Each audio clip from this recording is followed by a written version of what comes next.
Fala, meus amores, olha a gente aqui de novo. Então, hoje a gente vai falar sobre a descrição do relato. Lembra que eu falei do relato de viagem, que é esse gênero aí que nós vimos, né? O relato de viagem, que a composição dele é em primeira pessoa, né? Já que normalmente é em primeira pessoa, já que é a própria pessoa que fala sobre suas experiências de viagens, né? E aí eu pedi que vocês fizessem a leitura também daquele texto aquele texto lá da Tamara Klink, né? Em que ela relata as suas experiências vividas num país africano, né? E ao longo do relato, né? Ela vai construindo, né? E levando o leitor a perceber alguns detalhes importantes. Então, né, vocês podem colocar lá na página 83, né, e a gente vai falar sobre a descrição do relato na página 83. Começar lá na página 83. E aí ele começa assim: como você viu o texto de Tamara Klink, né, que é essa autora, a autora do relato que vocês leram, é um relato sobre a experiência vivida por ela em uma viagem a um país africano. Ao longo do relato, para levar o autor a perceber os detalhes, ela faz uso de descrições. Se vocês leram o texto, né, vocês viram que ela descreve muito, né? Ela descreve muito o local. Até porque é importante que você descreva, né, o que você está vendo, para que as pessoas que estão lendo comecem a imaginar também a cena, imaginar, né, o cenário, o local. Porque não tem como você não usar, né, dessas descrições para poder falar. Automaticamente a gente vai descrevendo, né? Eu fui em tal lugar, tinha animais assim, tinha um riacho, tinha não sei o que, tinha... Enfim, né?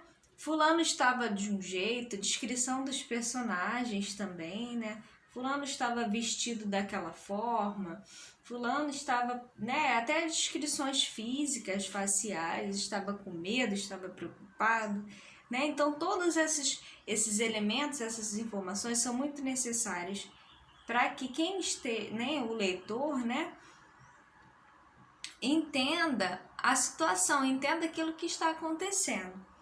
Então, ele pede que você releia o trecho do relato abaixo. Aí na letra A tá assim, ó.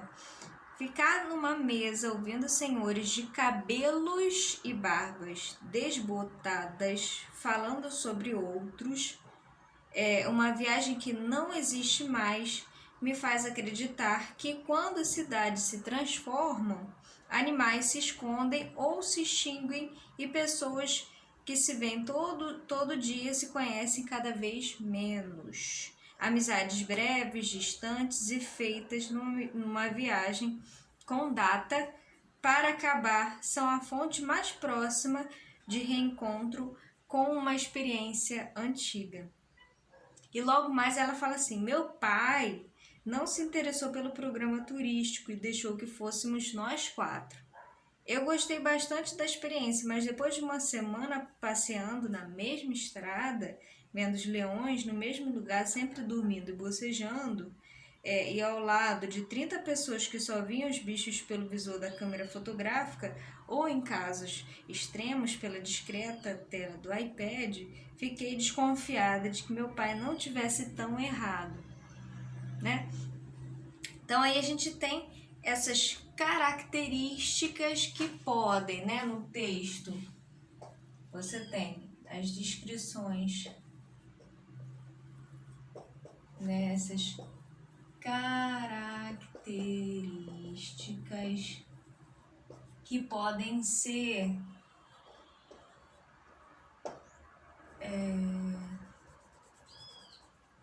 essas características que podem ser físicas ou ainda podem ser psicológicas.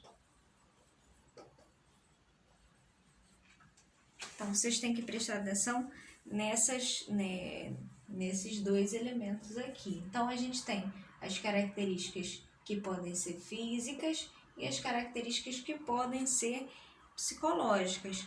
Então, no texto, ele fala assim, ela fala assim, ouvindo senhores de cabelos e barbas desbotadas. Esses senhores de cabelos e barbas desbotadas parece mais uma descrição, uma característica física de alguém ou uma característica psicológica. A característica psicológica descreve o estado, né, das pessoas, mas no estado, né, não é físico, não é aparência, é o emocional.